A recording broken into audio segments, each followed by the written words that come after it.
కార్మిక హక్కుల సాధనకై ఈ నెల 27వ తేదీన ఇందిరా పార్క్ వద్ద తెలంగాణ కార్మిక సమైక్య ఆధ్వర్యంలో చేపట్టిన చెలో ఇందిరా పార్క్ కార్మికుల హక్కుల మహాగర్జనను విజయవంతం చేయాలని తెలంగాణ కార్మిక సమైక్య నాయకులు పిలుపునిచ్చారు.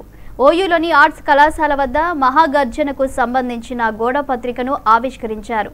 ఈ సందర్భంగా తెలంగాణ కార్మిక సమైక్య వ్యవస్థాపక అధ్యక్షుడు కలుకోటి రామన్న, రాష్ట్ర ప్రధాన కార్యదర్శి బందల యాదగిరి మాట్లాడుతూ తెలంగాణ రాష్ట్రంలో 180% మంది కార్మికులు ఉన్నారన్నారు.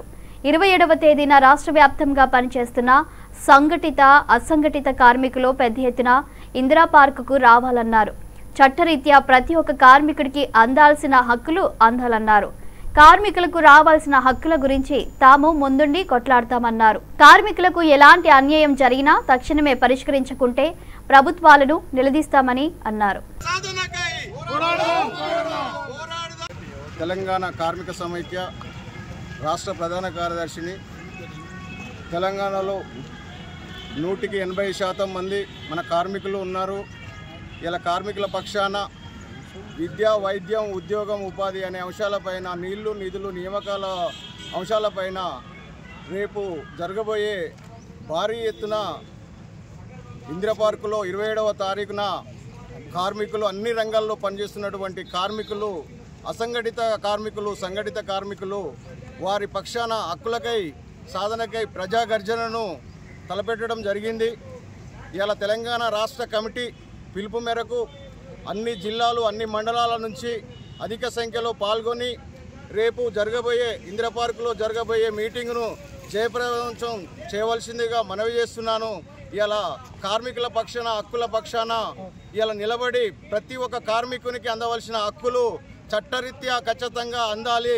ప్రైవేటు కంపెనీల్లో పనిచేస్తున్నటువంటి కార్మికుల పక్షాన మేము వాళ్ళ కోసం ఖచ్చితంగా మేము ముందుండి నిలబడి కొట్లాడతామని చెప్పేసి కూడా నేను ఈ ప్రెస్ మీట్ ద్వారా తెలియజేస్తున్నాము.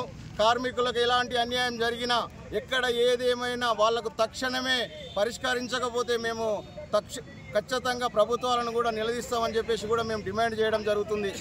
అదేవిధంగా ఇలా ప్రెస్ మీట్ పెట్టడం జరగడం ఏంటంటే ఇలా 42% బీసీలకు మద్దతు కూడా మేము ప్రకటించడం జరుగుతుంది. అదేవిధంగా జూబ్లీహిల్స్లో రేపు జరగబోయే ఎలక్షన్లలో మన బీసీ నాయకుడు, బడుగు బలైన వర్గాల ఆశాజ్యోతి నవీన్ యాదవ్ అన్న గారిని గెలిపించి, చేయి గుర్తుకు ఓటేసి గెలిపించి తీర్థారని ప్రజానికానికి కూడా తెలియజేస్తున్నాను. జై భీమ్. ఈరోజు యూనివర్సిటీలో తెలంగాణ కార్మిక సమైక్య పోస్టర్ రిలీజ్ చేయడం జరిగింది. 27వ తారీఖు నాడు ఇందిరా పార్కులో తెలంగాణ కార్మిక సమైక్య హక్కుల మహాగర్జనను విజయవంతం చేయాలనేది టీకేఎస్ పిలుపునివ్వడం జరుగుతుంది. రాష్ట్రంలో ఉన్న అణగారిన వర్గాల నుంచి కార్మికులు పెద్ద సంఖ్యలో 180% ఈ రాష్ట్రంలో కార్మికులు జీవిస్తాను. మరి రాష్ట్ర ప్రభుత్వాలు మారినాయి కానీ కార్మికుల బతుకులు మారలేదు. మరి అదేవిధంగా రేపు ఇందిరా పార్కులో జరగబోతున్న సభకు రాష్ట్ర ప్రభుత్వము ఖచ్చితంగా జవాబు చెప్పవలసిన పరిస్థితి వస్తుంది.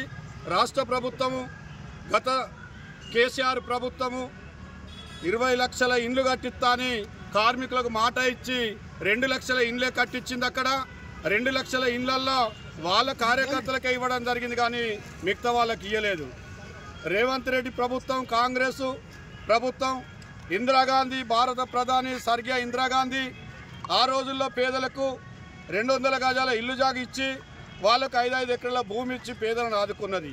రేవంత్ రెడ్డి ప్రభుత్వం ఇవాళ ఇచ్చిన హామీలను నిలబెట్టాలని, హామీలను ఖచ్చితంగా నెరవేర్చాలి. నెరవేర్చకపోతే అయ్యా మీరు కేసీఆర్కు ఏదైతే ఇంటికి పంపిణలో రేపు రానున్న ఎన్నికల్లో ఖచ్చితంగా కార్మికులు, కర్షకులు, శ్రామికులు అదే పని చేయవలసిన పరిస్థితి వస్తుంది. అయినా ఇప్పటికీ కార్మికులను పెద్ద సంఖ్యలో మీరు ఆదుకోవాలని రాష్ట్ర ప్రభుత్వాన్ని తెలంగాణ కార్మిక సమైక్య కోరడం